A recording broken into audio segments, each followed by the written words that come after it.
መሐመድ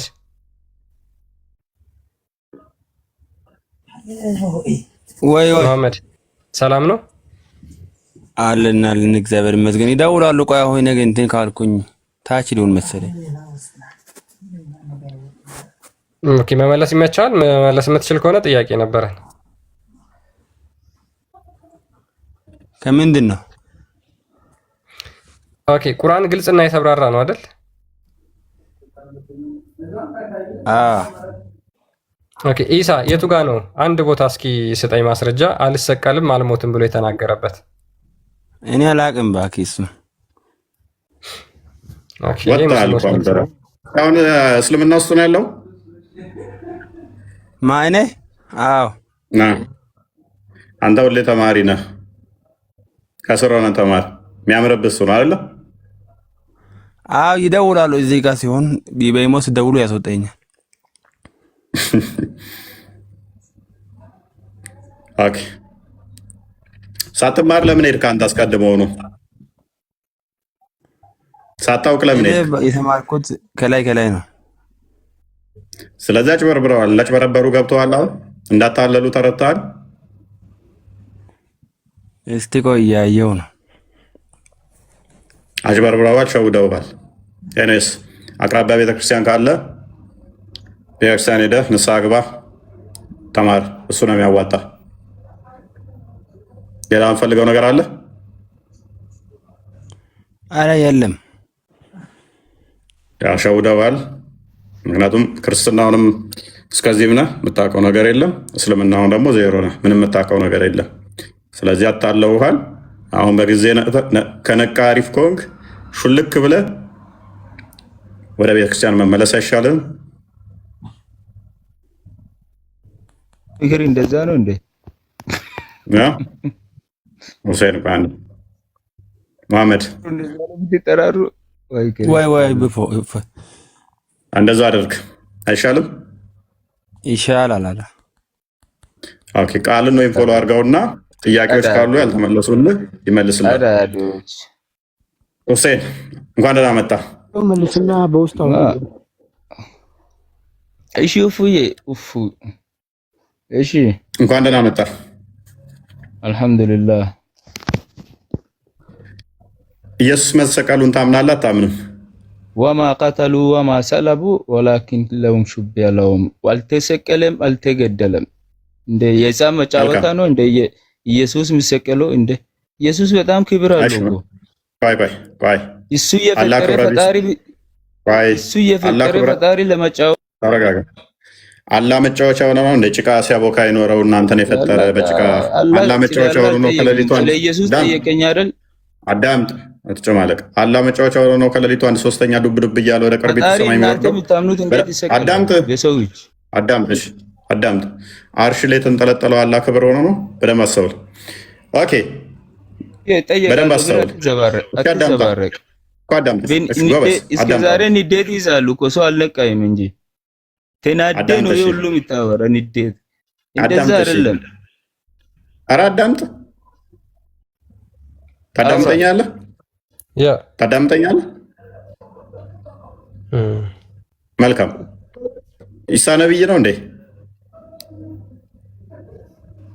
ሁሴን ኢሳ ነብይ ነው? ነብይ ነው፣ መልእክተኛ ነው። የጠፉ በጎች ላይ ነው ተላከው። መልካም ኦኬ። ኢሳ ሞቷል አልሞተም? አልሞተም። ኦኬ ተመልሶ ይመጣል። አላህ የፈጠረ አላህ የላከ ነብዮት እንዳለ በህይወት ያለው ኢድሪስ እና ነብይ ኢሳ ነው አለይሂ ሰላቱ ወሰላም። ነገ ይወርዳል። ጀዳል የሚገለው እሱ ነው። ቤቱል መቅደስ ፊት ለፊት ልጆቹ ወርዳል። ከነ ሚካኤል ከነ ልጆቹ ይላል እንዴ? ልጆቹን ዞ ትዳር መስርቶ ተማን ጋር ተጋብቶ ነው ልጆቹን መስርቶ። አዳምጠኝ አንተ። ቆይ የት እንደሚወርድ ከእናንተ በላይ እናውቃለን እኮ ነብይ እሱ። አንተም ብለው አዳምጣ ሁሴን። ማታዳምጠኝ ከሆነ አስቸጋሪ ነው የሚሆነው። ማይክን አንሳና ተረጋጋና አዳምጠኝ። ኦኬ ኢሳ ተመልሶ ይመጣል አልከኝ አይደለ? ነብይ ነው አልከኝ። ከኢሳ በኋላ የሚመጣ ነብይ አለ የለም? ሙሐመድ ረሱሉላህ ተመልሶ ይመጣል። ተመልሶ ይመጣል ሙሐመድ መጥቷል። መምጣት መጥቷል። እሺ ባይ ከኢሳ በኋላ ተመልሶ ሞት ነቢ ሙሐመድ አለይሂ ሰላም ፕሊስ ኢሳ በህይወት አለ አይደለ? አለ በህይወት የፈጠረ ፈጣሪ ነው ወሰደው። ኦኬ ኢሳ ተመልሶ ይመጣል አይደለ? አዎ ይመጣል። የሚመጣም ተናግሯል። ኦኬ ኢሳ ከመጣ በኋላ ከኢሳ በኋላ የሚመጣ ነብይ ሌላ አለ? የለም፣ አኹር ዘማን ነው። ስለዚህ ኢሳ ነብይ ነው። ከኢሳ በኋላ የሚመጣ ሌላ ነብይ የለም። የመጨረሻ ከኢሳ በኋላ አለይሂ ሰላም የመጣ ነቢ ሙሐመድ ነው። ከነቢ ሙሐመድ በኋላ ኧረ አልጠየኩም። በእናትህ አዳም አትወዛገብ። የኢሳ አልፎ ነቢ ሙሐመድ ተላከ። ኢሳም ተናግሯል እኮ ነቢ ሙሐመድ ረሕመቱል ዓለሚን ነቢ ሙሐመድ ዓለም ረሕመት ነው። ምን ያናደኛል? ኢሳ ተመልሶ ይመጣል አልከኝ፣ ነብይ ነው አልከኝ። ኢሳ ከመጣ በኋላ ሌላ ነብይ ይመጣል ወይ ነው ጥያቄ።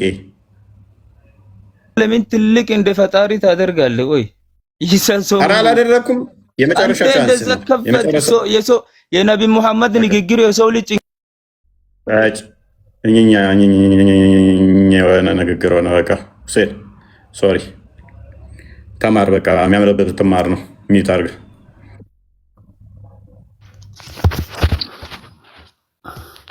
ሁሴን መራታ የራሱን ሀሳብ ብቻ ነው እንትን የሚለው ከስሮ ነው ይማር። ሁሴን እንኳን ደህና መጣ። ሰላም ነው። እንዴት ነህ? ደህና ነህ? ይመስገነው። እንዴት ነህ? ኢሳ የመጨረሻ ነብይ ነው ብለህ ታምናለህ? ኢሳን በደንብ አድርጎ ነብይ ሰው እኮ ነው፣ ሰው ነው። አንተ ነህ እንዴ?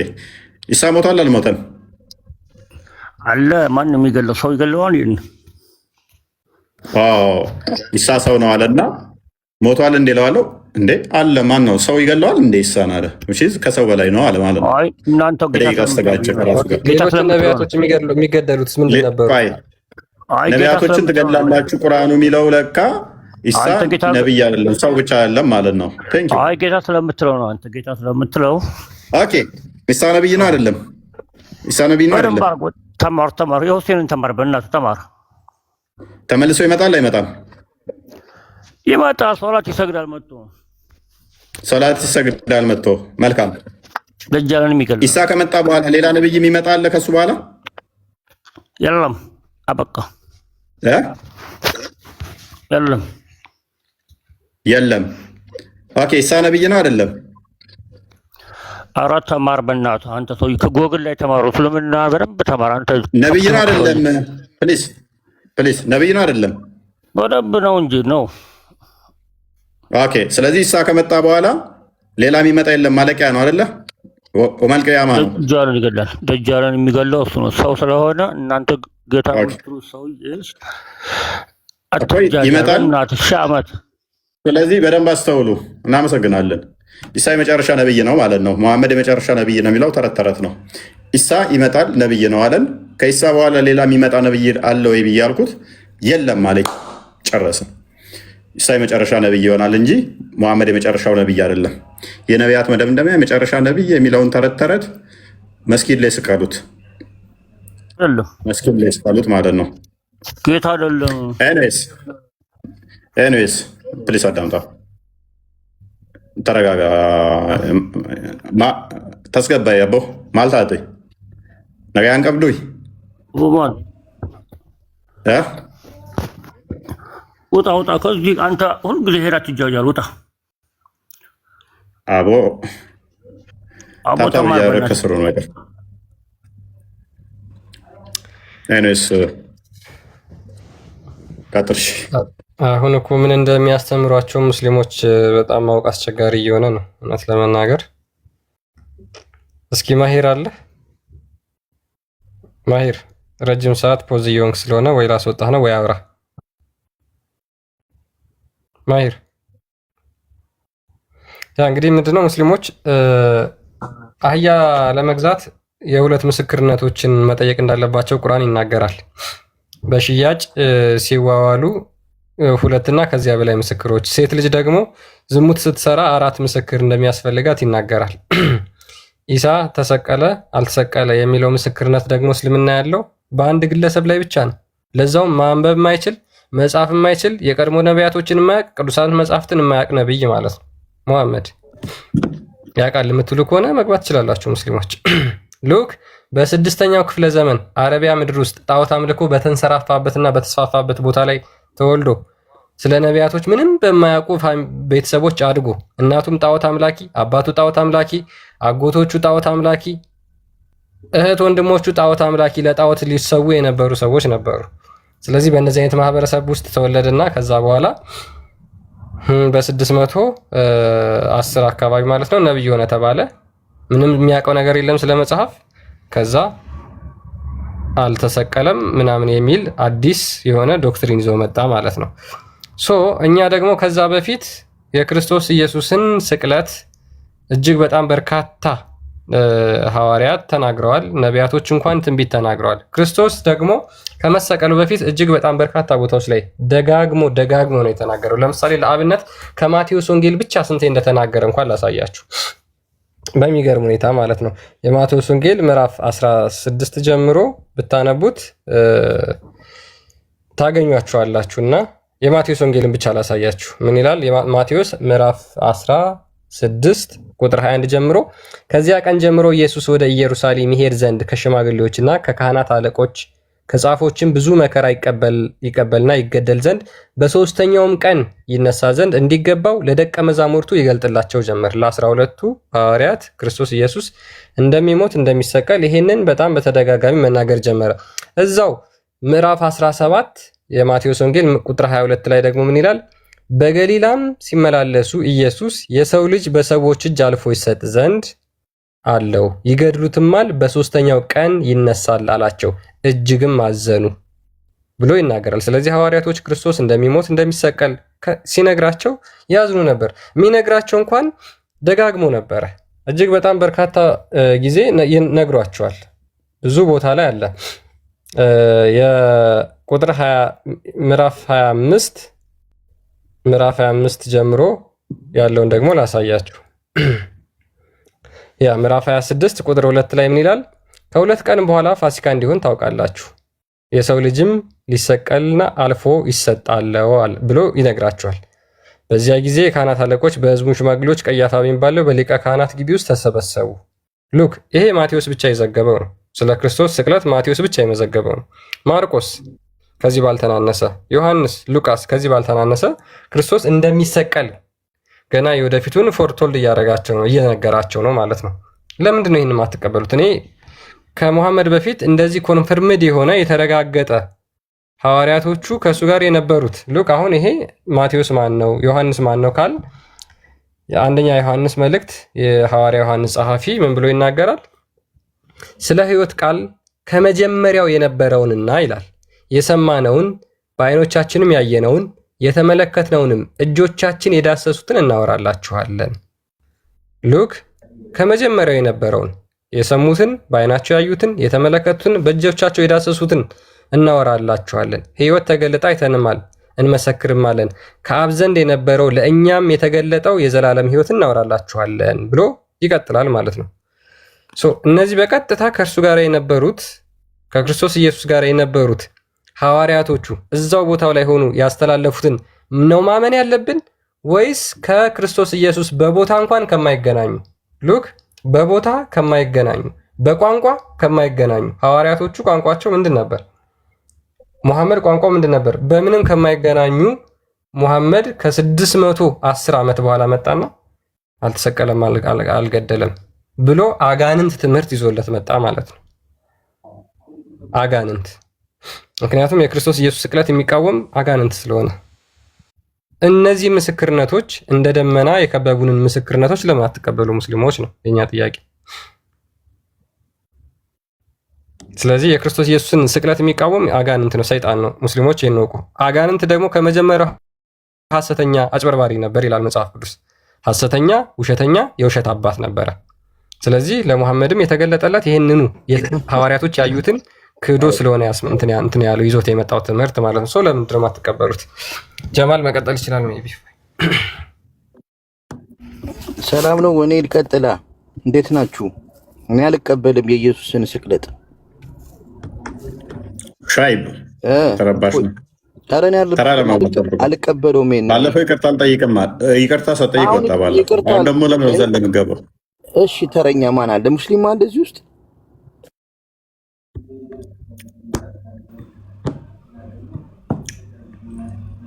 ኦኬ አርዲ ሰላም ብለናል። እግዚአብሔር ይመስገን። እንዴት ናችሁ? ሰላም ብያለሁ ሁላችሁንም። መልካም አልሻብ ወይ እኔ አልቀበልም። አሁን ሰምቻችኋለሁ። የኢየሱስን ስቅለት ቅድም ተናግረሃል። አሁን ማርቆስን ገልጸሃል፣ ሉቃስን፣ ማቴዎስ ከ12 ሐዋርያቶች እርግጥ ትክክል ነህ፣ ማቴዎስ አለ።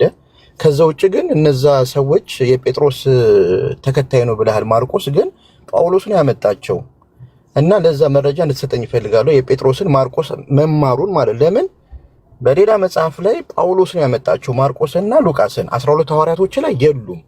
አሁን ማቴዎስ ግን አለ 12ቶች። ግን እኛ ማንቀበልበት ደግሞ እኔ ማንቀበልበትን አስተምሮቱ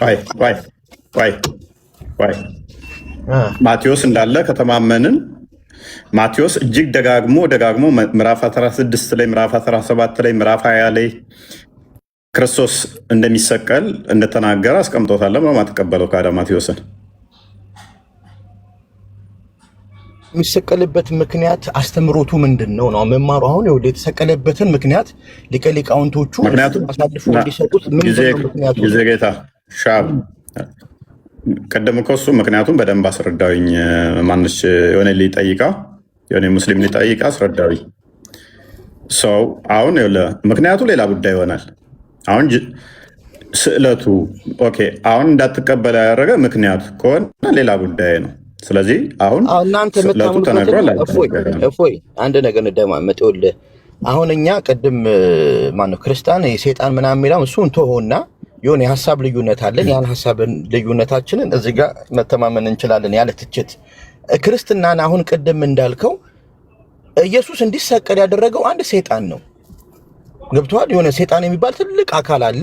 የአካል ነው በ30 ዲናር የሸጠው ምናምን። ከዛ በፊት ደግሞ ፈትኖታል።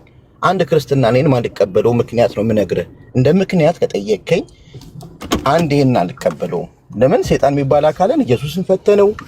ከዛው ከልጅ ልጅ ተወልጅ የሚልም ባይብል ላይ የለም ሳነብ። ስለዚህ ምንድን ነው ምክንያቱ ነው የምን ማለት አሁን የተሰቀለበት ምክንያት ምንድን ነው? እሺ መልካም። የተሰቀለበት ምክንያት ምንድን ነው? ምክንያቱም ቅድም በደንብ አስረድቻለሁ። ክርስቶስ ተፈትኗል። ያ ለዚህም ነው ሊራራልን ማይችል ሊቀ ካህን የለንም የሚለውም ለዛ ነው። የሚራራልንም ስለተፈተነ በስጋው ስለተፈተነ ነው። ፈተናችንን ድል እንዴት ማድረግ እንዳለብን ምሳሌ ሊተውልን በስጋው ተፈትኗል ብለን እናምናለን እኮ እንትና እኛ ኢየሱስ ሲባል አይሜን ሴጣን ሲባል አምላካችን አቤት አይልም። አምላካችን ለባህሪው የሚስማማ አይደለምና ሴጣን ግን የክርስቶስ ፍጡር ነው ወይ? ያ ክርስቶስ ነው የፈጠረው ሴጣንንም። ሴጣን ግን አምጿል። ሜይ ቢ ሱረቱ ሂጅር ላይ ካየ ከቁጥር 39 ጀምሮ አላህና ሴጣን ዲስከስ ያደርጋሉ። ታውቀዋለህ ብዬ አስባለሁ። ጠማማ መንገድ ላይ ቀጥተኛ መንገድ ላይ ቆሞ ሰዎችን ሊያሳስትበት እንደሚችል ታላቅ ጋር ዲስከስ አድርገው እንደተወያዩ ሴጣንና አላህ ታውቃለህ ብዬ አስባለሁ። ክርስቶስ በስጋው ወራት ማቴዎስ ወንጌል ምዕራፍ 4 እና ሉቃስ ወንጌል ምዕራፍ 4 ላይ 40 ቀን 40 ሌሊት ከጾመ በኋላ መንፈስ ወደ ምድረ በዳ እንዳወጣው እንደተፈተነም ያም ያደረገበት ምክንያት አጋንንትን ለማቅረብ ያ አጋንንት በሰው ላይ ነግሶ ስለነበረ ከሰው ላይ ምን ለማድረግ ነው? ያንን ለመስበር ነው፣ ለመምታት ነው።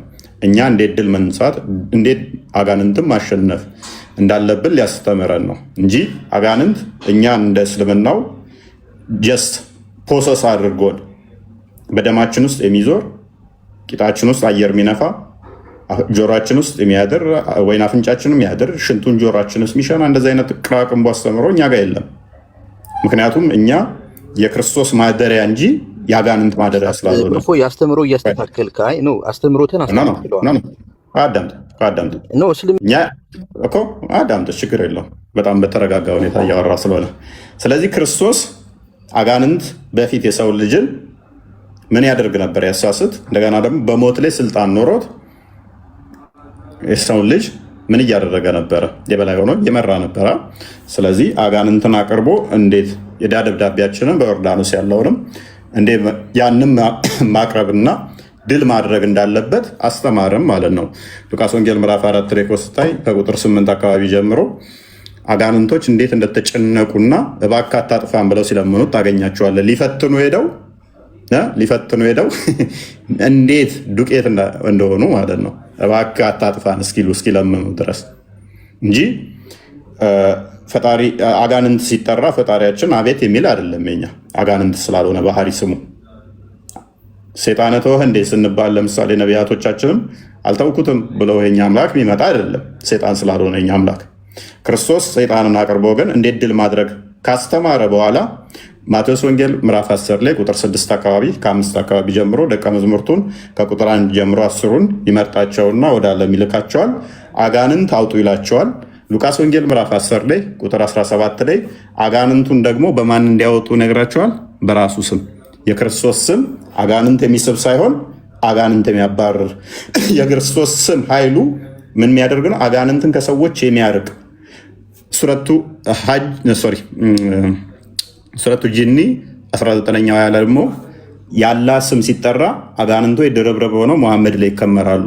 ክርስቶስ ስሙን ስንጠራ እንኳን አጋንንት የሚሸሹን ሲሆን ለደቀ መዛሙርቶቹ ያንን አጋንንትን አቅርቦ እንዴት መምጣት እንዳለበት አጋንንት እንዴት መሸነፍ እንዳለበት ካስተማረ በኋላ ያንን ስልጣን ደግሞ ለደቀ መዛሙርቱ ሰጣቸው። ሂዱ አጋንንትን አውጡ ብሎ ማቴዎስ ወንጌል ምዕራፍ 10 ከቁጥር 1 እስከ 11 ለደቀ መዛሙርቱ ሰጣቸው። ሉቃስ ወንጌል ምዕራፍ 10 ከቁጥር 1 እስከ 18 ለሰባ አርድእቶቹ ደግሞ ሰጣቸው። አጋንንት እንኳን በክርስቶስ ስም የሚገዙ የሚናዱ፣ የሚረዱ፣ የሚፈራረሱ፣ የሚሸሹ መሆኑን አስተማራቸው። ስለዚህ ክርስቶስ አጋንንትን የሚሰብር ስም፣ የሚያባርር ስም መሆኑን አሳየ ማለት ነው። ተፈትኖ የሚወድቅ እንዳልሆነ ፈተናን አቅርቦ አሳይቶ እንዴት ድል ማድረግ እንዳለ አሳየን ማለት ነው። በእስልምናው ግን ሱራ 17 ቁጥር 64-65 አጋንንቶች እንኳን ከሰዎች ጋር እንደሚዋለዱ ይነግሩናል ማለት ነው የእስልምና ቁርአን ክፍሎች። እንዲሁም ደግሞ ሱረቱ ካፍ 52 ላይ ያ ኢብሊስ ከገነት የወጣው ቁርጡቢ እንደሚናገረው ወሲብ ራሱን አድርጎ እንደሚራባ የሚነግረና እንደዚህ አይነት ተረት ተረት እኛ ጋር የለም። እንደዚህ አይነት አስተምሮ እኛ ጋርም የለም። እንደዚህ ከሆነ ክርስቶስ በስጋ የመጣው አጋንንትን እንዴት ድል ማድረግ እንዳለብን ሊያስተምረን ሆነ። የእግዚአብሔር ልጆች መሆናችንን ሊነግረን ክርስቶስ በስጋ ተገለጠ። አንደኛ ዮሐንስ ምዕራፍ 5 ላይ እንደሚናገረው እውነተኛ የሆነው እሱ የአብ ልጅ በስጋ የተገለጠው ያን ያጋንንትን ስራ ያፈረሰው ዕብራውያን ምዕራፍ 2 ቁጥር 14-15 በስጋ የተገለጠው እርሱ ወንድሞቹ በስጋና በደም እንደሚካፈሉ እሱ በስጋና በደም ተካፈለ። ለምን? በሞት ላይ ስልጣን ያለውን ይሄውም ዲያብሎስን ለመሻር ዲያብሎስን እንዴት መሻር እንዳለብን ሊያስተምረን እሱ በደምና በስጋ ተካፈለ ማለት ነው። ስለዚህ ተፈትኖ ፈተናን እንዴት ማሸነፍ እንዳለብን አሳየን ማለት ነው። ሴጣንን እንዴት ድል ማድረግ እንዳለብን አስተማረም ማለት ነው። እኛ አሁን አጋንንት በደማችን ውስጥ የሚዞር አይደለንም። አጋንንት ጆሮአችን ውስጥ የሚሸና አይደለንም። አጋንንት አፍንጫችን ውስጥ የሚያድር አይደለንም። አጋንንት በቂጣችን አየር የሚነፋ አይደለንም። አጋንንት እንደ መሐመድ ያዘኛል እንዳለውም እኛን የሚያዘን አይደለም። ክርስቶስ ይህንን ድል ማድረግ በአጋንንት ላይ አስተማረን ማለት ነው። ተፈትኖ ፈተናን እንዴት ማለፍ እንዳለብን አርያ ምሳሌ አንድም ሆነን ቤዛ ሆነን ከዚህ አንጻር ማቴዎስን እንዳትቀበል ግን ይሄ ምንም የሚከለክል ነገር አለ። አንድ ይቅርታ፣ አንድ ቀስተኛ አሁን እዚህ ጋር ተጋጭቶብሃል። ባይብል ይጋጫል ማለት ነው። በመረጃ ነው ባይብል ምሰጥክ። አሁን አንተ በኢየሱስ ስም አጋንንት ይወጣል፣ በኢየሱስ ስም ሁሉ ነገር እናደርጋለን፣ እኔን ተምረናል። በእናንተ በሙስሊም ላልከን እኛ በሙስሊም ሰይጣን ፈታኝ ነው አለቀ፣ እስከ ቂያማ ድረስ ይሄ ግልጽ ነው። በእናንተ ግን ይጋጫል። ቆይ ማቴዎስ 7 ቁጥር 21 ላይ ማቴዎስ 7 ኖ ባይብል ስላንድ ነው። ማቴዎስ 7 ቁጥር 21 ላይ ይጋጫል ምለው ለምን ታውቃለህ? በሰማይ ያለው የአባቴን ፍቃድ የሚያደርግ እንጂ በሰማይ ያለው የአባቴን ፍቃድ የሚያደርግ እንጂ ብዙዎቹ ጌታው ጌታው ይሉኛል። በስምህ ታምር አልሰራንም፣ በስምህ ታምር አልሰራንም። አዳምጠኝ። በስምህ ታምር አልሰራንም። በስምህ አለ ድጋሚ። ማን ነው የሚለው? ኢየሱስ። በስምህ ጌታ በስምህ ታምር አልሰራንም፣ በስምህ አጋንንት አላወጣንም። በአባቴ ፊት ከቶም አላውቃችሁም እናንተ አመፀኞች ከኔ ራቁ ብዬ እመሰክርባችኋለሁ ካለ፣ በዛ በኩል ደግሞ በማቴዎስ አጋንንት ታወጣለሁ ካለ ይሄ ባይብሉ አይጋጭም? እንዴት ይጋጫል? አንተ ራስህ እኮ ጭራሽ ደብል መረጃ እየሰጠኸኝ ነው። ስሙ አጋንንት እንደሚያወጣ እየነገርከኝ ነው። ምንድን ነው የሚጋጨው እንዴ? ምን ሆነሃል? በአባቴ ፊት ከቶም እናንተ አመፀኛችሁ እኔ በእኔ ስም አታውጡ ነው የሚለው። በአባቴ ፊት ይኸውልህ፣ ባይብል ስላደስኩ ነው። አዳምጥ። በስሜ አታውጡ ሳይሆን የሚለው በሰማይ ያለው የአባቴ ፍቃድ የሚያደርግ አለ። ፍፎዬ እንግባባ። የአባቱ ፍቃድ ምንድን ነው ወንድማችን? ትእዛዝ ነዋ። አማርኛ ምስል የምንግባባው ጎበዝ። አዳምጥ። እሺ አሁን አዳምጥ፣ በደንብ አዳምጥ። መልስ ትፈልጋለህ እኮ ግን አጋንንቱን ንገረኛ። አጋንንት ታውቃላችሁ ከቶም አላውቃችሁም እናንተ አመፀኞች። አመፀኛው ማን ነው ነው? የትኛው ህዝብ? እሺ አዳምጥ። እሺ ሎክ ማቴዎስ ወንጌል ምዕራፍ 7 ላይ የሚናገረው ስለ ሐሰተኛ ነቢያት ነው። ስለ ሐሰተኛ ነቢያት ከቁጥር 15 አካባቢ ይመስለኛል፣ ወይም ከቁጥር 17 አካባቢ ጀምሮ ስለ ሐሰተኛ ነቢያት ነው። ከቁጥር 24 ደግሞ ያንን እንትን ይለዋል። ከቁጥር 17 ኦኬ፣ አንዴ ከፍተህልኛል፣ ዝቅ አድርግልኝ። የበግ ለምድ ለብሰው ከሚመጡባችሁ በውስጣቸው ግን ነጣቂዎች ተኩላዎች ከሆኑ ከሐሰተኛ ነቢያት ተጠንቀቁ። ማቴዎስ 7 የሚናገረው አንተ የጠቀስከው ክፍል ስለ ሐሰተኛ ነቢያት ነው። ተጠንቀቁ፣ ሐሰተኛ ነቢያቶች ይመጡባችኋል፣ ከፍሬያቸው ታውቋቸዋላችሁ። ሐሰተኛ መሆናቸውን በምን እናውቃቸዋለን? ጌታ ሆይ ክርስቶስ አንተ የአብ ልጅ፣ አንተ የሰው ልጅ ቤዛ ልትሆን ነው የመጣው። ከሐሰተኛ ነቢያት ተጠንቀቁ አልከን። በምን እናውቃቸዋለን? ለምሳሌ መሐመድን ሐሰተኛ ነቢይ መሆኑን በምን እናውቃለን? እንዴት እናውቃለን? እኮ አስረዳን እስኪ። መልካም፣ ይኸው እንደዚህ ብሎ ይመልስልኛል ክርስቶስ። ከፍሬያቸው ታውቋቸዋላችሁ። ከሾህ ወይንን ከኩርንችትስ በለስ ይለቀማሉ? አዳምጥ፣ ቆይ ፕሌስ አዳምጣ። እየረበሽ ነው። ክፍሉ ይነበብ። እናንተን ይመለከታል አይመለከትም? እኔ በዚህ ታውቋቸዋላችሁ ሐሰተኛ መሆናቸውን አለን። ከሾህ ወይን ከኩርንችት በለስ ይለቀማልን? አይሻም፣ አይለቀምም ነው የምትለን መቼም። ከሾህ ወይንን አልለቅምም፣ ከኩርንችት ደግሞ በለስን አልለቅምም፣ የተለያዩ ስለሆኑ። እንዲሁም መልካም ዛፍ ሁሉ መልካም ፍሬ ያደርጋል፣ ክፉ ዛፍ ሁሉ ክፉ ያደርጋል። መልካም ዛፍ ክፉ ፍሬ ማፍራት ወይንም ክፉ ዛፍ መልካም ፍሬ ማፍራት አይቻለውም አለ። ከፍ አድርገው፣ ትንሽ እየደከመኝ ነው። መልካም ፍሬ የማያደርግ ዛፍ ሁሉ ይቆረጣል፣ ወደ እሳትም ይጣላል። ስለዚህ ከፍሬያቸው ታውቋቸዋላችሁ። ስለዚህ ሐሰተኛ እውነተኛ የሚሆኑትን ከፍሬ ታውቋቸዋላችሁ አለ። ቁጥር 21 ላይ በሰማያት ያለው የአባቴን ፍቃድ የሚያደርግ እንጂ ጌታ ሆይ ጌታ ሆይ የሚለኝ ሁሉ መንግስት ሰማያት የሚገባ አይደለም አለ። መንግስት ሰማያት ማን ነው የሚገባው? የአባቱን ፍቃድ የሚያደርግ አይደለ? አልሹዓይብ እንጂ ጌታዊ ጌታዊ የሚለው አይደለም። በደንብ አስተውሉ። ጌታዊ በምን እንወቅ? ትእዛዝን የሚቀበል ጎበዝ። ክርስቶስ አባት አለው ብለህ አብ አባቱ ነው ብለህ ታምናለህ? እንዳንተ አስተምር እፎይ ፕሊዝ። አባቱ ነው ብለህ ታምናለህ? አባቱ ነው ብለህ ታምናለህ? አባቱ ነው ብለህ ታምናለህ? በቃ ቴንኪው። አየህ፣ ለዚህ ነው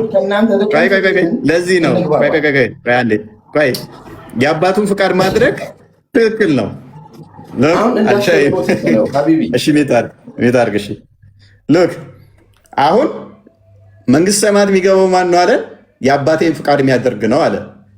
ሐሰተኛ ነቢያትን በምን ታውቃላችሁ? በዚህ ታውቃላችሁ። የአባቴን ፍቃድ የሚያደርጉ እነሱ መንግስት ሰማያት ይገባሉ፣ እንዲሁ ጌታዊ ጌታዊ የሚሉኝ አይደለም አለ። መሐመድ ደግሞ አላህ አብ አባት አይደለም አይባልም ብሏል። ስለዚህ ከመጀመሪያ ይወድቃል ማለት ነው። ሐሰተኛ ነቢያትን በዚህ ታውቋቸዋላችሁ ባለው መስፈር አልሻይ በጠቀሰው መሰረት እስልምና ይመታል ማለት ነው። አንድ ሁለተኛ በሰማያት ያለውን የአባቴን ፍቃድ የሚያደርግ እንጂ ጌታ ሆይ የሚለኝ ሁሉ ጌታ ሆይ የሚለኝ ሁሉ መንግስት ሰማያት የሚገባ አይደለም። ከፍ አድርገው። በዚያን ቀን ብዙዎች ጌታ ሆይ በስምህ ትንቢት አልተናገርንምን? በስምስ አጋንንት አላወጣንምን? በስምስ ብዙ ተአምራት አላደረግንምን? ይሉኛል። እነኚህ ሰዎች አጋንንት አውጥተዋል፣ ተአምር ሰርተዋል። በማን? በስምክ። በማስም? በክርስቶስ ስም። ይሄ ሁሉ ተአምር አድርገዋል። ከፍ አድርገው። የዚያን ጊዜ ከቶ አላቃችሁም እናንተ አመፀኞች ከኔ ራቁ ብዬ እመሰክርባቸዋለሁ። ለምንድን ነው እንደዚህ ብሎ የመሰከረባቸው? የአባቱን ፍቃድ ስላላደረጉ። ነገር ግን እኮ ተአምር አድርገዋል። ምን? ሕሙማን ፈውሰዋል፣ አጋንንት አውጥተዋል። በማን ያወጡት? በክርስቶስ ስም ነው ያወጡት። ስሙ ኃይል አለው። ሉቃስ ወንጌል ምዕራፍ 10 ላይ ቁጥር 17 ላይ በስምህ እንኳን አጋንንት ተገዙልን ይሉታል። ስሙ አጋንንትን የመግዛት ስልጣን አለው።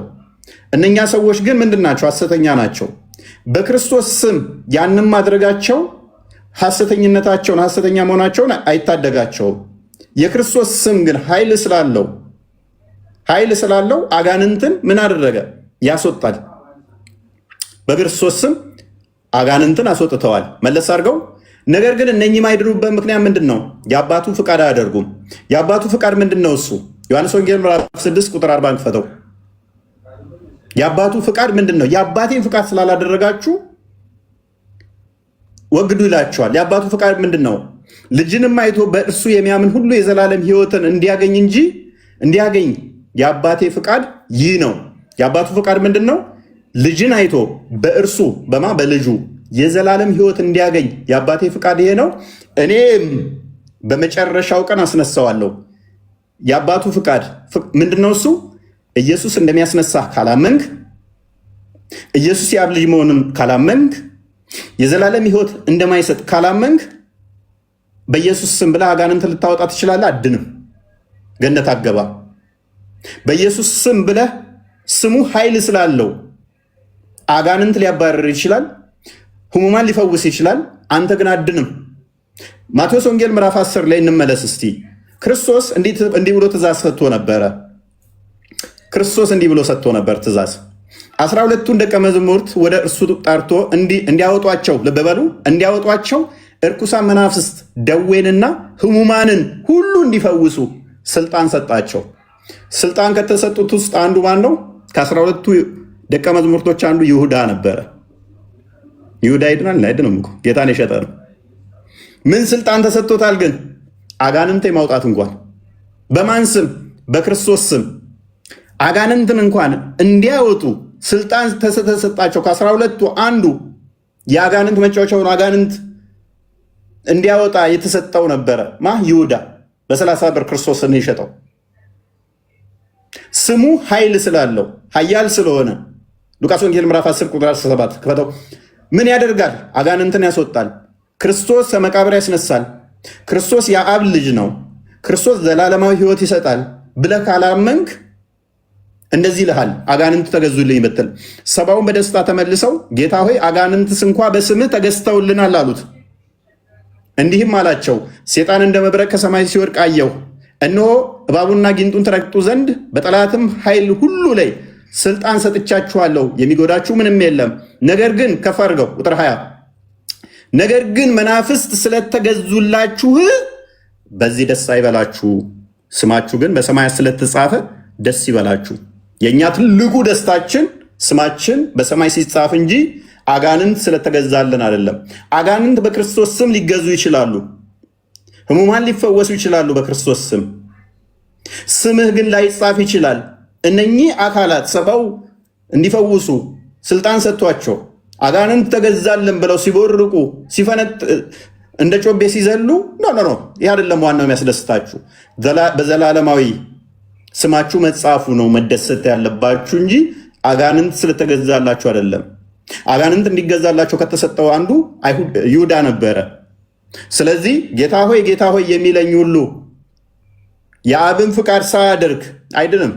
የአብ ፍቃድ ደግሞ ምንድን ነው? ወልድን አይቶ ልጁ የዘላለም ሕይወት እንደሚሰጥ እኔም የመጨረሻው ቀን እንደማስነሳው ማመን ነው። ይህን ካላመንክ በክርስቶስ ስም ብለህ አጋንንት ልታወጣው ትችላለህ። ነገር ግን ሶሪ ሰዓትም ሄደብኝ። ውሃ በጣም እየጠማኝ ነው። ጾም ሰዓት እያለፈ ነው። ክርስቲያን ዝጋው። ነገ ቅዳሜ ነው። አክቹዋሊ ውሃ መጠጣት ትችላለህ። እፎይ ያው እናመሰግናለን። ደከመህ ውሃ ጠጣ። ግን እኛ ሙስሊሞች አጋንንት እናወጣለን። አሁን ቅድም እስልምና ይመታል ስላልክ እኛ ሙስሊሞች በኢየሱስ ስም አጋንንት እናወጣለን። አውጪውን እስኪ ንገረን፣ የትኛው አካል ነው? አመሰግናለሁ። ኦኬ፣ አንተ በክርስቶስ ስም ታምናለህ አጋንንት እንደሚያስወጣ? ስሙ አጋንንት እንደሚያስወጣ ካመንክ ክርስቶስ ጌታ ነው።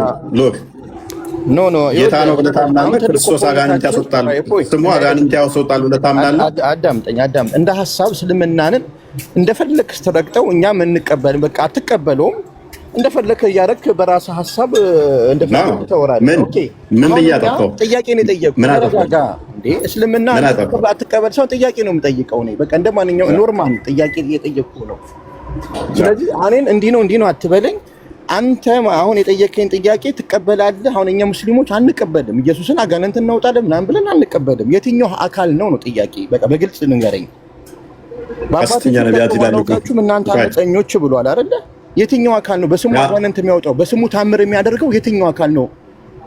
የትኛው? ጴንጤ ነው? ካቶሊክ ነው? ግልጽ አድርገው። እሺ ሜት አድርገው። አንድ የሚታርገው የትኛው አካል ነው በስሙ በሐሰት አጋንንት የሚያወጣው? ይኸውን ግለሰቦች ላይ መሰረት ያደረገ ይሆናል ማለት ነው። ይህንም ያወጡ በአጋንንት ስም አይምን በክርስቶስ ስም አጋንንትም ያወጡ የሉም ወይ? በጣም ብዙ አሉ። በክርስቶስ ስም የተለያየ ዶግማ ውስጥ ነው። ያም በክርስቶስ ስም አጋንንትን አወጣው ይላል፣ ያም ይላል ሐሰተኛ ነቢያት እንደሚሆኑ እኛ ምንም ጥርጥር የለብንም። ምንም ጥርጥር የለውም። የክርስቶስ ያዘዘውን አስተምሮ የጣሱ ፍቃዱን ያብን ያላደረጉ እንዲሁ ጌታዊ ጌታዊ እያሉ ነገር ግን ክርስቶስ ስሙ አጋንንት እንደሚያወጣ የሚያምኑ ፍቃዱን ግን ማያምኑ ወይንም ደግሞ ያ ፍቃድ ምን እንደሆነ የአባቱን ፍቃድ የማያደርጉ የአባቱ ፍቃድ ማቴዎስ ወንጌል ምዕራፍ 3 ቁጥር 17 አንዴ ክፈተው። ቁጥር ዮሐንስ ወንጌል ምዕራፍ 6 ላይ እንደተመለከት ነው ቁጥር 40 ላይ በልጅ ማመን እንደሆነ ነግሮናል። አባቱ ደግሞ ምን ብሎ ነግሮናል? እነሆ ድምፅ ከሰማያት መጥቶ በእርሱ ደስ የሚለኝ የምወደው ልጄ ይህ ነው ብሎ ነግሮናል። በእርሱ ደስ እንደሚለው ነገረን። በሱ ደስ የሚለው ልጅ ማቴዎስ ወንጌል ምዕራፍ 17 ቁጥር 5 አካባቢ ክፈተው። ልጁ ደስ የሚለው ከሆነ ልጁ ደግሞ የአባቴ ፍቃድ እኔ በእርሱ የእሱ ልጅ እንደሆንኩኝ እናንተም ደግሞ እንድታምኑ መሆኑን ከነገረን እንደዚህ ይላል። እርሱም ገና ሲናገር እነሆ ብሩህ ደመና ጋረዳቸው፣ እነሆም ከደመናው በእርሱ ደስ የሚለኝ የምወደው ልጄ ይህ ነው፣ እርሱን ስሙት የሚል ድምፅ መጣ። ስለዚህ አብ ስለ ልጁ እንዲህ ይመሰክራል፣ ልጁ ደግሞ ስለ አባቱ እንደዛ ይመሰክራል። እንደዛ ከሆነ በደንብ አስተውል። ስለዚህ አንዱ ለአንዱ ከመመሰከረ ወደ አባቱ ሲልክ ልጁ አባቱ ደግሞ ወደ ልጁ ይመልስሃል። ፍቃዱን ማድረግ አለብህ፣ አስተምሮቱን ማድረግ አለብህ። ስሙን ብቻ ይዘህ ትድናለህ ማለት አይደለም። ነገር ግን እነኛ አካላት አንድም እነኛ አካላት ስሙ እንደሚያድን አምነው ታጋንንት ይድናሉ። ስሙ እንደሚያድን ሜቢ ይህ ሐሰተኛው እኮ በክርስቶስ ስም ውጣ አጋንንቱ ሲል እነኛ ተገልጋዮቹ እውነትም የክርስቶስ ስም ያድናል ብለው ስላመኑ እምነታቸው የክርስቶስ ስም ኃያል ስለሆነ ያድናቸዋል። ሰውየው ግን ሌላ ወንጀል ውስጥ አለ። የክርስቶስን ፍቃድ እያደረገ አይደለም። የእግዚአብሔርን ፍቃድ እያደረገ አይደለም። እሱ በኃጢአቱ ይጠየቃል። እነኛ ግን በክርስቶስ ስም ምክንያት ይድናሉ። ስሙ ኃይል ስላለው። ከዛ አንጻር ነው። ቤቢ ሌሎቻችሁ የምጨምሩለት ካለ ቀጥሉ። ረጅም ሰዓት አወራው መሰለኝ። ቶፒካችንን ትንሽ ሽፍት አድርገናል። ዛሬ ብዙ ጥያቄ ያበዛችሁ። ዛሬ ያጠያቁት ጥያቄ ለሙስሊሙም የሚጠቅም ጥያቄ ነው የነገራችሁን። ደስ ይላል። እንደዚህ አምጣ ለምን አልተቀበለውም ላልከኝ ጥያቄ ነው ያመጣሁት እንጂ ጥሩ ነው። ለመሰል አንዳንዴ ክርስትናንም ሙስሊሙ ማወቁ ጥሩ ነው። እናንተም ደግሞ ሙስሊሙ ማወቅ ጥሩ ነው። ሐሳብ ልዩነት አለን። የሐሳብ ልዩነቱን ወደ አንድነት ለመምጣት ያለ ትችት ያለ ስድብ ገብቷል። እኔ አሁን አልቀበልም እንዳልኩ ነው። አሁን እኔ በጣም ስለሞቀኝ ነው። ሶሪ አልሻይ እንትን በጣም ሞቆኛል፣ አልቦኛል። ረጅም ሰዓት ብዙ በጣም ረጅም አወራሁኝ። ለዛ በቃ ሌላ ሰው ሌላ አልሻብ ስማ አንዴ ስማ፣ ቆይ አንድ ሀሳብ ልጨምርና ከዛ ትቀጥላለህ። ችግር የለውም። ስለዚህ አሁን መጽሐፉ የሚለው እንግዲህ ጌታዊ የሚለኝ ሁሉ መንግስተ ሰማይ የሚገባ አይደለም ነው። እንግዲህ ስሙን ይዘው ኃይሉን የካዱ ብዙዎች ስላሉ ማለት ነው። ባይዘዌ እስልምና ጋም ስሙን ይዛቸዋል፣ ኃይሉን ግን ክዳቸዋልና የአባቱን ፈቃድ እያደረጋቸው አይደለም። ስለዚህ ጌታዊ የሚለኝ ሳይሆን የአባቴን ፈቃድ የሚያደርግ ብሎ ተናግሯል። እሱ ነው መንግስተ ሰማያት የሚገባው። ስለዚህ የአባቱ ፈቃድ ምንድነው? ልጅንም አይቶ በክርስቶስ ማመን፣ ከዛ ደግሞ ክርስቶስ ኢየሱስ በመጨረሻው ቀን እንደሚያስነሳውና ሕይወት እንደሚሰጠው ማመን ነው። ይሄን ክዳቸዋል። ስሙን ግን በሐሰት ይዛቸዋል። ሐሰተኛ ክርስቶሶች ስለሚል ማለት ነው። ስለዚህ በሐሰት ክርስቶስን ይሳብላችሁ ይዛችሁ ኃይሉን ለካዳችሁም ይመለከታችኋል። እናንተ ነው ቀጥተኛ በጌታ ስም አጋንንት ባታወጡ እንኳን ኃይሉን በመካድና ስሙን በመያዝ ብቻ የክርስቶስን ኃይል በመካድ የአባቱን ፈቃድ ደግሞ በመካድ ምክንያቱም አባቱ ልጄ ነው የምወደው ልጄ እሱን ስሙት ብሎ ሲናገር ልጁ አይደለም ብላችሁ በመካድ በዚህ ሐሰተኝነታችሁ ወይም ነብያችሁ ሐሰተኛ መሆኑን ይታወቃል ነው። ስለዚህ ከዚህ አንጻርም ልታየው ይገባል። አንድ ክፍል ላይ ብቻ ወይም የሆኑ አካሎች የተነገረ ብቻ አይደለም። ጌታ የሚሉት ኃይሉን ለካዱ በስሙ ለመጡ ኃይሉን ላልተቀበሉ ወይም ደግሞ የአባቱን ፈቃድ ለማይሰሙ ሰዎችንም የሚያካትት ስለሆነ ከዚህ ደግሞ አንዱ ነብይ ነው። የክርስቶስን ኃይል የካደ ነው።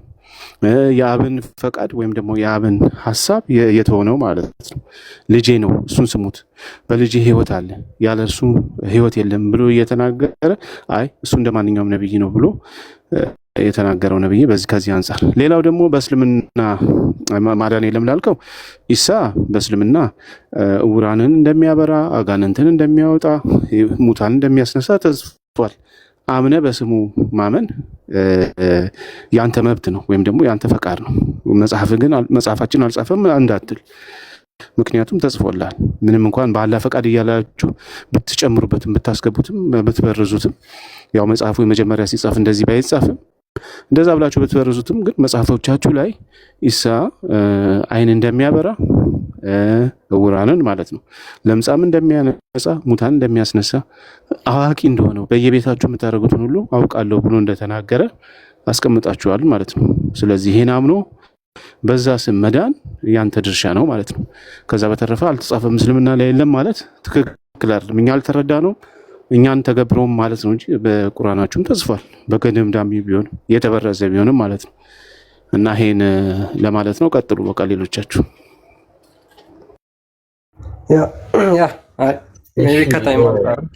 ክርስቲያን አንዴ ቢኒያም ተሳስተሃል። እኔ በመጀመሪያ እንደ እስልምና አስተምሮ ቅድም ብዬዋለሁ ለእፎይ የሀሳብ ልዩነት አለ። ያን ሀሳብ ልዩነትን ወደ አንድነት ማምጣት ይቻላል።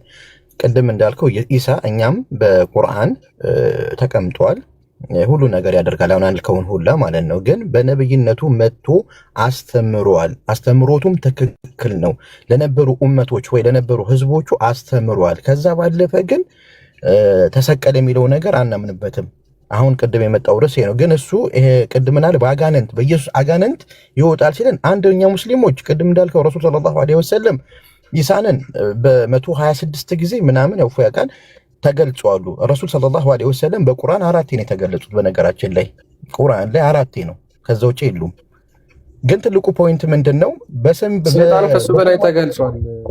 ቆይ አንዴ በሰማይ ያለው የአባቴ ፍቃድ ካለ ፍቃዱን ተቀብለናል። አሁን እኛ ሙስሊሞች በተግባር ፍቃዱን ተቀበሉ። እንደው የሀሳብ ልዩነት አለ፣ የአማርኛ ያው የቁርአኑን አንተን ሀሳብ አለ ተቀብለን። የአባቱ ፍቃድ ምንድነው? ጊዜ የአባቱ ፍቃድ ምንድነው? ትእዛዝን መቀበል፣ ትእዛዝን ማክበር። የአባቴ ፍቃድ ምንድነው? ቆይ የአባቴ ፍቃድ ብለሽ መጽሐፉ የሚለውን ብቻ እንበል እኮ ትእዛዝ የአባቴ ፍቃድ ምንድን ነው አለ።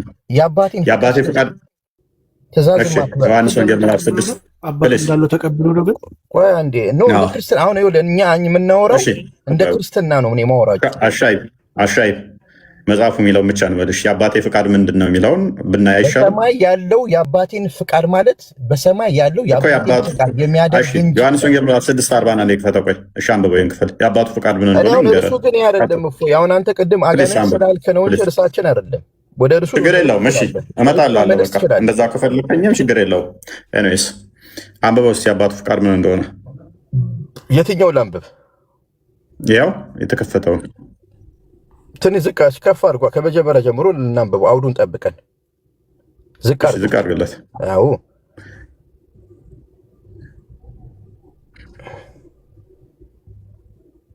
የትኛው ነው? 39 ነው ማነበው።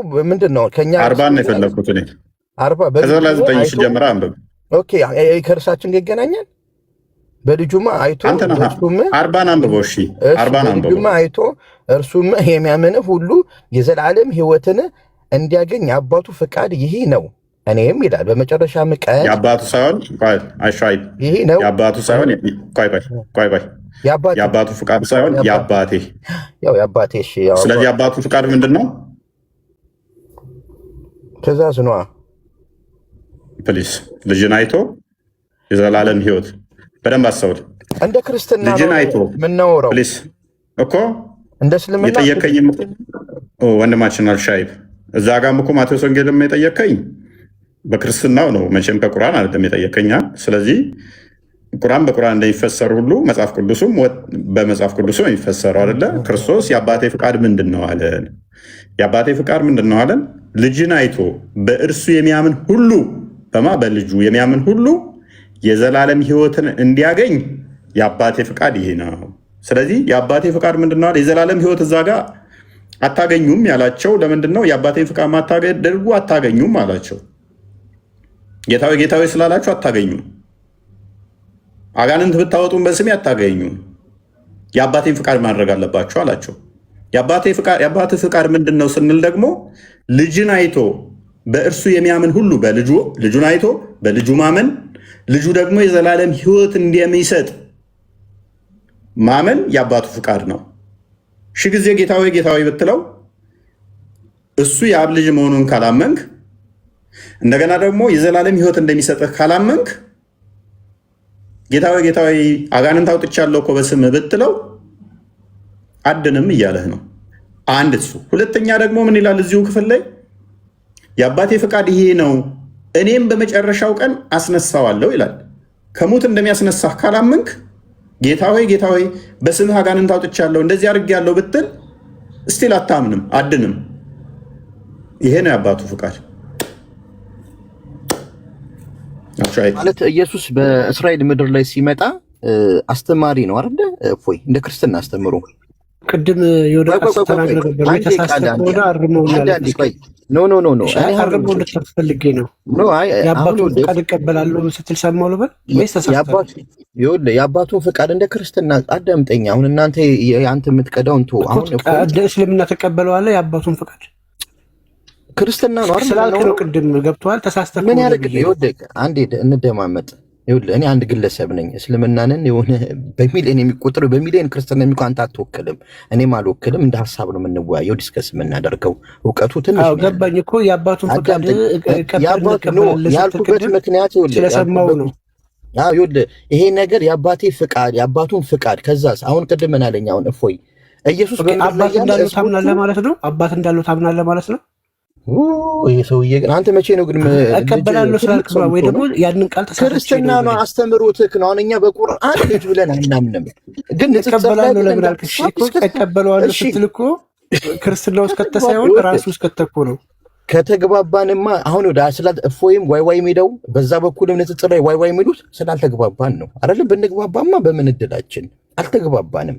ስላልተግባባ ነው። ቅድሙን የተናገርከውን ቃል አሁን ትቀበለዋለህ ወይስ አትቀበለውም?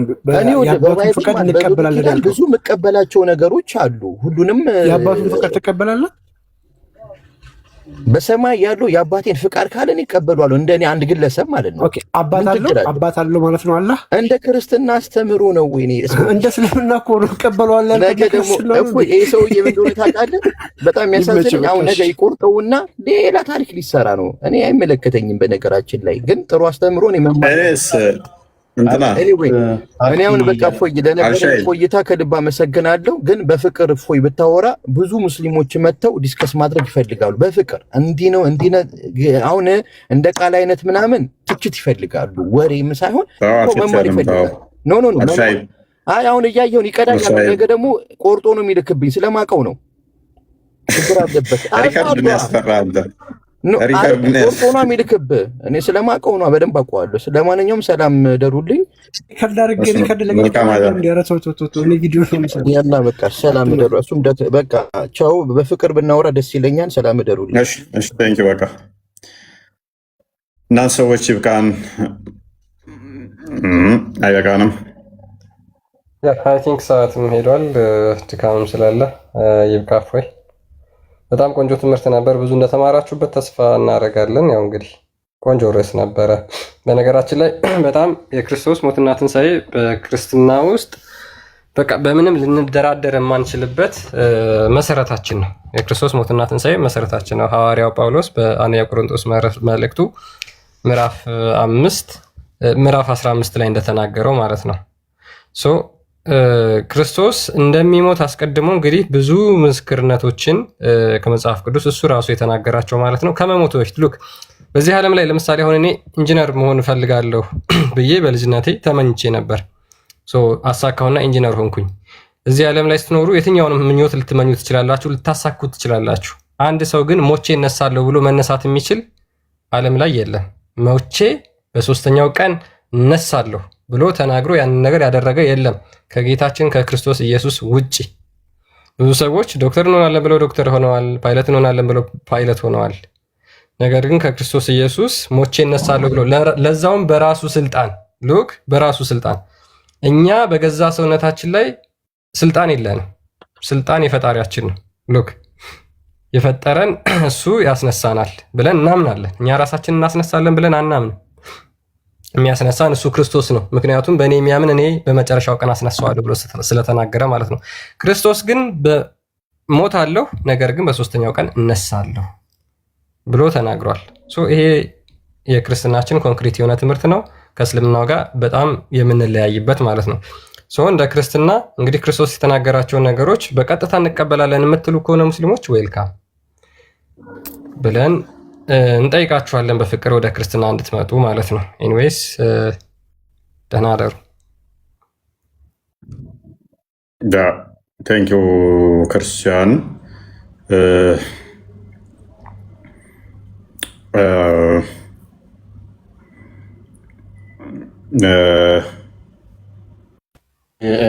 ውረዱ ነው። ደህና ደር አረዲ ፋይናል የሚናገረው ነገር ካለ ሙባረክ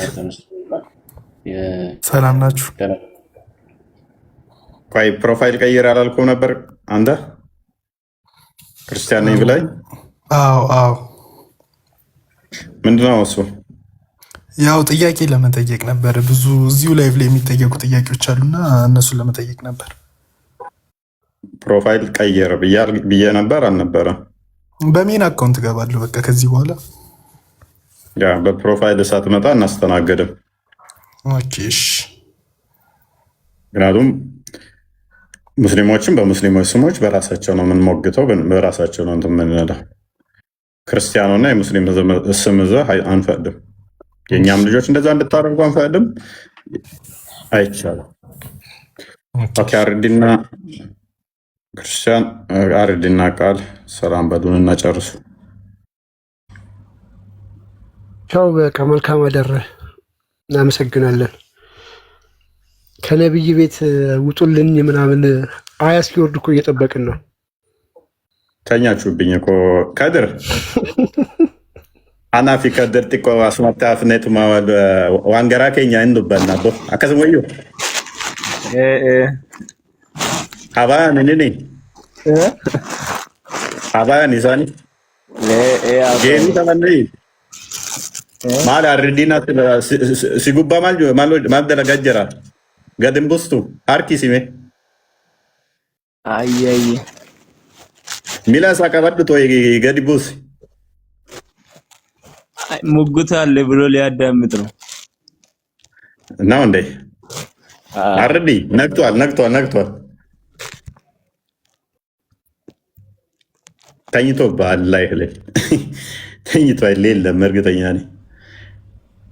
አራ በረት ጋፊ ቀብዳሞ አከም በረቻት ቱርቴ አረ እኔ የማይገባኝ ስለ እንትን ነው፣ ስለ ስላሴ ነው። እኔ ስለ 3% ነው። እሱ ላይ እንመጣለን። እስኪ የሆነ ጊዜ ላይ ደግሞ እንገባበታለን። እንደዚህ ተርታ ነው እኛ ጋር ስንገባ አድምተን ነው እየጨረስን የምንሄደው። ኢላላ ቶርባን ቶኮ አከስ ቀበኔት መተዱሬ ጎኔቲ አይ ኢትማፉፍና አከስም ወዩ ስለሱ ብታስተምር አሪፍ ነው። ስላሴ ባይዘ በጣም ቀላል ነው። አንዴ ከገባ የኛ አረዳድ በጣም ቀላል ነው። በጣም ቀላል ነው። አንድ ለሶስት ስትል ከብዳል እኮ ለዛ ነው። በፍጡር እያሰብክ ነው። በፍጡር ካሰብክ እኮ ይከብዳል። ፈጣሪ ማንንም አይመስልም ካልክ እኮ አንድ የሚለው ራሱ ፈጣሪ አንድ ነው ካልክ እኮ ከፍጡር ጋር መሳሰርከው። አንድም ሶስትም ካልን ግን ሴንስ ይሰጣል። ማንንም አይመስልም የሚለው የኛ ሴንስ ትርጉም ያለው ማለት ነው። አትሊስ ፍጡር አንድም ሶስትም አይደለምና እንዴት አንድም ሶስትም ይሆናል ካልክ እንዴት ብለህ ከጠየቅ በራሱ ትክክል ነው። ለፈጣሪ ይሰራል ማለት ነው። ምክንያቱም ከአንተ በፍጡሩ እሳቤ ሊመጣ አልቻለም። በፍጡሩ ካልኩሌሽን ስትሰራው ማይመጣ ከሆነ ፈጣሪ ማንንም አይመስልም ከምንም ጋር አይመሳሰልም ከተባለ ታይምሮ አይምሮ ኮምፕሬንድ ሊያደርገው ሊያመዛዝነው ሊያገናዝበው ካልቻለ የኛ የስላሴ ኮንሰፕት ትክክል መሆኑን በዛ ትረዳለህ። ዝም ብለህ ዋን እንደ ራሴ አንድ እንደሆንኩት እንደዛ እያሰብክ ከሆነ ግን እሱ አትሊስት አምሳያ ተገኘለት ማለት ነው። እና እናንተ ችግሩ ምንድነው? 1+1+ የሚል ኮንሰፕት እዛችሁ ስለምትንቀሳቀሱ የፍጡርን እሳቤ ይዛችሁ ሙስሊሞች እንደዛ ስለተሰሩ ነው። ፈጣሪ ማንንም የማይመስል ከሆነ አንድም ሶስት የሚለው ለእኛ በደንብ ሴንስ ይሰጣል ማለት ነው። በደንብ ትርጉም ይሰጣል። ምንም ፍጡር እንደዛ ማይሆን ከሆነ ኦልዌይስ ጥያቄያቸው አንድ ሲደመር አንድ እንዴት ሶስት ይሆናል ከሆነ በፍጡር እሳቤ ማይሆን ከሆነ ፈጣሪ ደግሞ ምንም ፍጡር የማይመስል ከሆነ የእኛ ኮንሰፕት ትክክል ነው ማለት ነው። ያው ፍጡር እንደዛ መሆን አይችልም። እኛም እኮ ሶስትም አንድ ነኝ ብዬ እኮ ነው የማምነው እኔ ራሱ ማለት ነው። እኔ ሰው እንደዛ ነው ብዬ ነው የማምነው እኔ። እንዴት ስትለኝ ማምጣት ስጋ ለምሳሌ የአብደላ ላረሪን አቂዳ ትቀበላለህ? አረ እኔ የማንንም አቂዳ እኮ አልቀበልም። የአባሾች እንግዲህ አብደላ ላረሪ ትልቅ ቦታ ትሰጡታላችሁ። የአንተ ትንሽ ለየት ይላል ከአባሾች ችግር። የኔ እኮ የተለየ መስመር አለ። አብደላ ላረሪ ምን እንደሚል አብደላ ላረሪ እኮ አላህ አንድ ነው የሚለውንም እኮ በቁጥር አንድ አይረዳም። ታውቃለህ? አይቀበልም። እነሱ አላህ አንድ ነው ራሱ ተብሎ አይባልም ብሎ ይላል። አሁን ዋብዮችም ሌሎች አብዛኞቹ አሁን አንድ ነው የሚለውን ሲሉት የቁጥር ታሳቢ ያስበው ነው። አንድ እቺ የምናውቃትን ቁጥር እያሰቡ ነው አይደለ? ቁል አላሁ አሃድ ስትሉ እቺ አንዷን አላህን ቁጥር አንዷን እያሰባችሁ ነው አይደለ? አብደላ ላረሪ ይሄን አይቀበልም። ማለትም ይሄ ቁጥሩን አንድ የሚካፈል ስለሆነ እሱ ለፍጡር የሚነገር እንጂ ለፈጣሪ አይነገርም። እኔም አንድ ተብዬ እጠራለሁ እሱም አንድ ከሆነ አላህ አምሳያ አለው ብሎ ስለሚያምን ማለት ነው።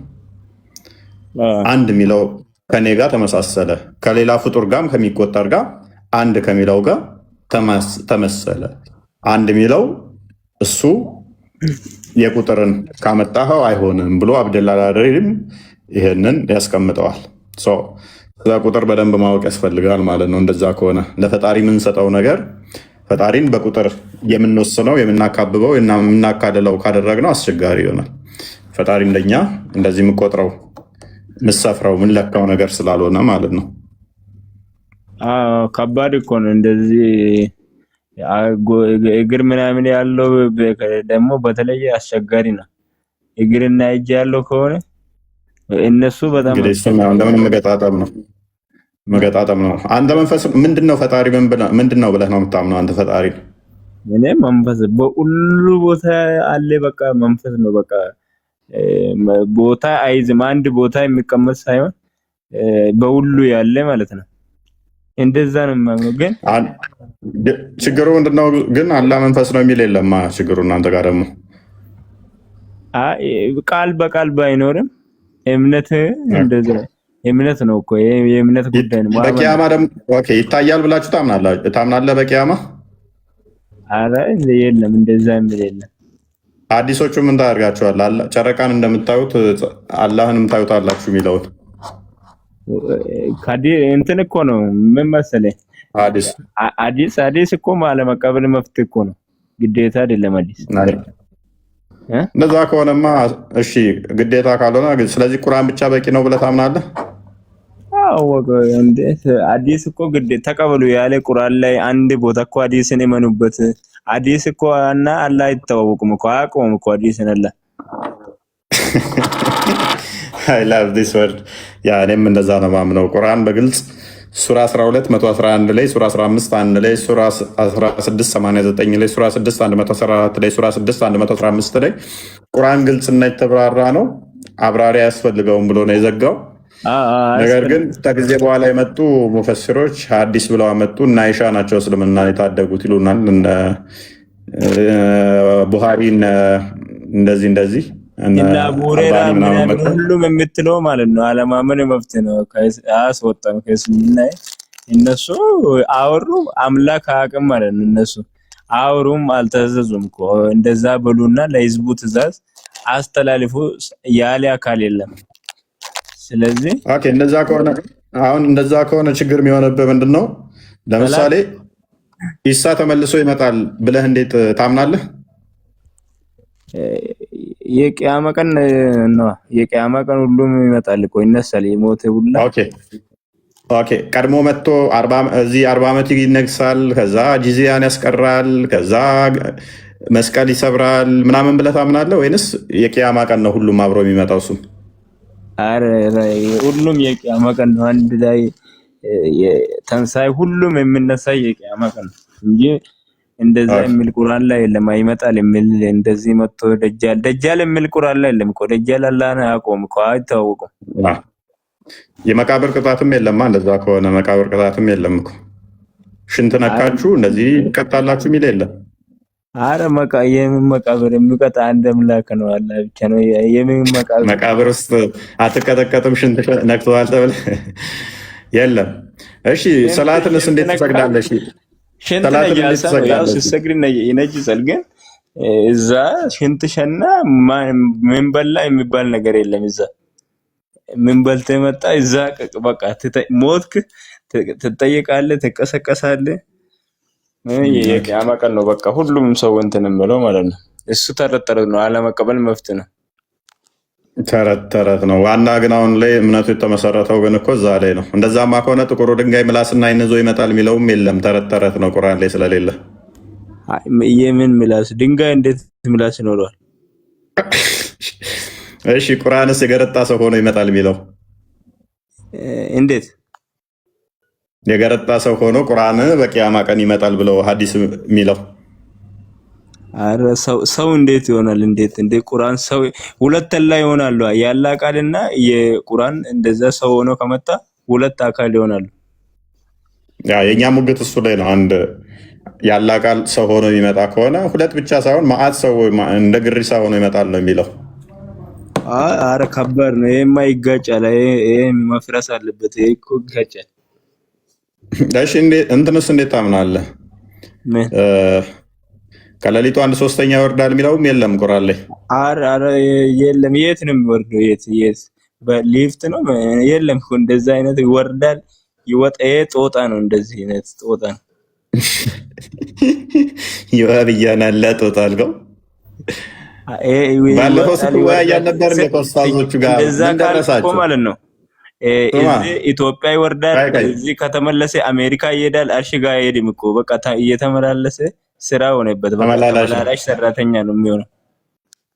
ባለፈው ሲያደናንቁህ ነበር እንደ ኡስታዞቹ ምን ደረሳችሁ? አረ እነሱ ያው እንትን ጥያቄያቸውን ቀስ ብዬ እንትን ስላልኳቸው ስለተግባባን ነው። እንትን እነሱ እኮ ምንም አይነት ሰውን እነሱ የሚሉት ስር ከሄድክ በቃ ፈታ በል ነው የሚሉት። ግን እነሱን ከተቃወምክ ነው በቃ ይሄ ካፊር ነው ይሄ ምን በቃ ስም ይሰጠዋል። ግን እነሱ ከተከተልክ በቃ ያደንቋል ምናምን። ይመቻቸው። ጥሩ አድርገህ እያፈረስክባቸው ነው። ግን አዎ ግባታችን ብቻ እኮ በቃ ብዙ እያናወጥኳቸው ነው። በቃ የለም አዲስ የሚል ቁርአን ላይ የለም እና አይታወቅም። ቁርአን አዲስም ዋይ ነው የሚል መጣ። አሁን ደግሞ ከሰማይ ነው ይወጣ አዲስ ወይ ነው አሉ አይደል? ወይ ነው ለሚል ደግሞ የሚያመጡት ማስረጃ ሐዲስ ነው አይደለ? ወይ ከሰማይ ሐዲስ አያስፈልግም እያልከው ሐዲስ ያስፈልጋል ብሎ ሐዲስ ይጠቅስልሃል ማለት ነው። ቁርአን እንደመጥቀስ ሐዲስ ይጠቅስልሃል። ሐዲሱ አያስፈልግም ስትለው ኖ ሐዲስ ያስፈልጋል ብሎ ሐዲስ ይጠቅስልሃል። እና ቁርአን ላይ ከራሱ አይናገርም የተባለ ሰው ያ ሰው አልታወቅም። ኢሳ ይሁን ኢብራሂም ይሁን ዩሱፍ ይሁን ማን አልተነገረም እኮ ያ ሰው ከራሱ አያወራም ይላል። ሐዲስን ነው ለማስረጃ ያመጣል። ሱረቱ ነጅም ላይ የሚገኘው ምን የሚለው ነው? አረብኛ ምን የሚለው ነው? አረብኛ ሙሐመድ የሚል የለውም። ሙሐመድ አልተባለም። ነብይ እሱ ብቻ አይደለም። ነብይ ከ25,000 በላይ ተብሎ ነው የሚሉት። ግን ያ ስም ማን እንደሆነ ኢብራሂም ይሁን ዩሱፍ ብዙ ነብያቶች አሉ። ግን ከነሱ ማን እንደሆነ ከራሱ አይናገርም ተብሎ የተገለጸ ሰው ማን ነው የሚል አልተገለጸም እዛ ቦታ። እኔም ሊሆን ይችላል አይታወቅም፣ ወይ ህዝቡም ሊሆን ይችላል። ስለዚህ አንተ ራስህ ነብይ ልትሆን ትችላለህ ማለት ነው። መዲና እንዳትሆን አንተ አይደለም ስሙ አልተገለጸም ነው የሚለው እዛ ጋር ለኛ ትእዛዝ ደምሳሽ እንዳይሆን አንተ ደምሳሽ ከራሴ ያልናገር ምላሴን ምንድነው ገርፎኛል፣ መሐመድ መጥቶ ገርፎኛል ምላሴን ምናገረው ከራሴ አይደለም እያለ ነው። ደምሳሽ ነው ማለት ነው ስሙ ካልተቀሰሰ እዛ ጋር። እሱ ይሄማ የታወቀ ነው። ይሄ ጫወታ ነው፣ ለጊዜው ለመፈመስ ነው እንደዚህ የሚለው። እና አንተን እያሰብከው ይሄ ነገር ለእኔ ተገልጣ ሊሆን ይችላል። መህዲ የሚባል ይመጣል ብላችሁ ታምናላችሁ? ምን መህዲ ነው የሚባለው? ማዲ ምንድን ነው ያላውቅም። ማዲ ምንድን ነው? ማዲ ነው እንደዚህ ይባላል የሚመጣ ምን የሚመጣ በቃ ትሞታለህ፣ የየውመል ቂያማ ትነሳለህ። ያኔ በቃ ፍርድ ቀን ትቆማለህ። በቃ ስራን ትቀበላለህ እንጂ እንደዚህ ትመጣለህ ትወርዳለህ የሚለው እኮ ምናምን የለም እኮ። የት ትወርዳለህ? የለም ማውረድም መውጣትም የለም። ጦጣ ነው የሚወርደው የሚወጣው አልክ። ይመችህ። እዚሁ ነው አፈር የምትሆነው። መውጣት አንተ እኔ ራሱ አልወጣም። እዚህ ከሞት ከአፈር ውስጥ ተበሰብሳለህ። በቃ የት ትወጣለህ? እሱ ደግሞ ወደ ላይ ይመጣና ሲጀመር እኮ አሜሪካ እንትን እያስወነጨፈች ነው ብትበላው። ኧረ ጨረቃ ላይ ልካለች። ከቅርቢቱ ሰማይ በላይ ነው እንደውም ጨረቃ እኮ። ስለዚህ አሁን ጨረቃ ወደ ጨረቃም ሳተላይት አሜሪካ ልካለች። ብትመታው ዛካ እግሩን ብትመታው ያራላን ፎቶ አንሽልን መላት ጨረቃ ሰማይ ቅርቢቱን ሰማይ አልፋ ነው የምትሄደው እኮ። እሷ ብትመታው አሁን ኩርኩር ልከዋል አሜሪካኖች። ያኔ ቢመቱትስ ነው። አንተ ከባድ ነው ነገር። ጭንቅላት የለው እግሩን ነው የሚመቱት። እግሩ ከተመታ ደግሞ አስበው ጭንቅላት እንኳን ቢኖረው እሺ፣ አንድ እግር ነው ሁለት እግር ነው አልተገለጸም። አንድ እግር ከሆነ መሮጥ አይችልም። ያው ሐዲሱ አንድ እግር ነው የሚለው፣ ግን ኪታቦች ሁለት እግር ብለው አስቀምጠው የሚሉ አሉ። አንድ እግር ነው የሚሉት። እና በአንድ እግር ሰው እንዴት ይሸሻል? እኔ ራሱ በሁለት እግር በግድ ነው ከሚሳኤል ራሱ አመጥ ሚሳኤል እንዴት ነው በሁለት እግር ነው ራሱ እያለሮጥ ማላ በአንድ እግር እንዴት ነው የሚሸሻው? ጭንቅላት የለውም። ወዲህ አስቸጋሪ ነው። እነሱ አስቸጋሪ ነው የሚያነጅባቸው። ለምን እንደዛ የሚያምኑ አካል ካለ ኢትዮጵያ ሲመጣ ወደ ላይ ልክ ተመለሰ የሆነ አውሮፓ ሀገር ደግሞ ሰዓቱ ይደርስበታል እና እንዴት ወደ ላይ እስራኤል ላይ ይመጣል አይመጣም? ኢራን እና እስራኤል ላይ ይመጣል አይመጣም? ውጋል እንዴት ይመጣል?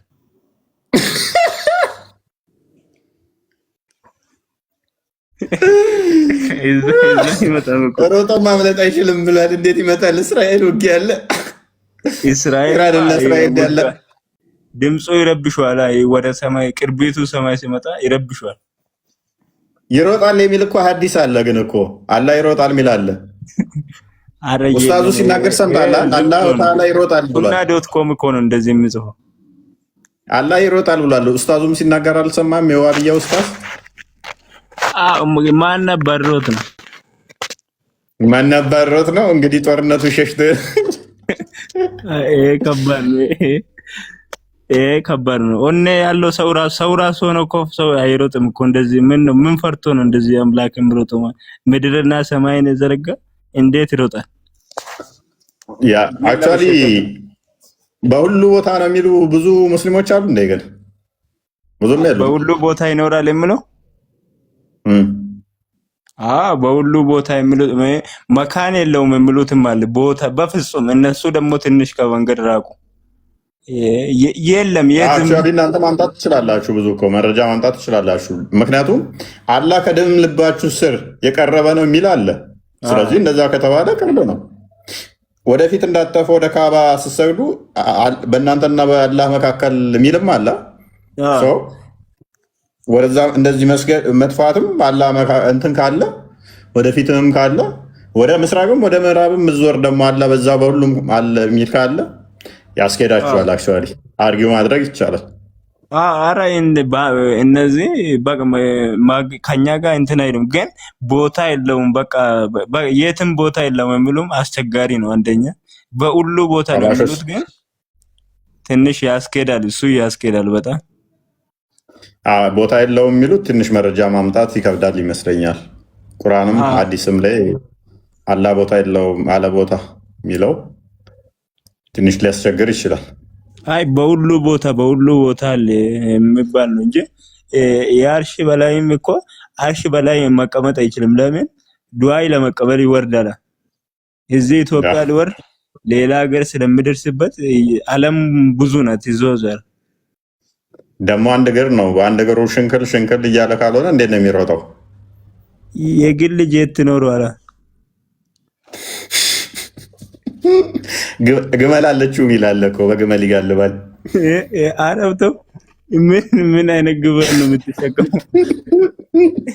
አርሹ ራሱ አላየም እንደ ሲጥ ይላል ብለው የለ እንደ አዲስ ኮርቻ እንትን እንደዛ የሚል አለ እኮ እንደ ኮርቻ የሚል ድምፅ ያሰማል የሚል አለ። ይሄ ተረት የሰው እንትን ነው የሰው ወሬ ነው እንጂ እንደዛ የሚባል ተረት የለም።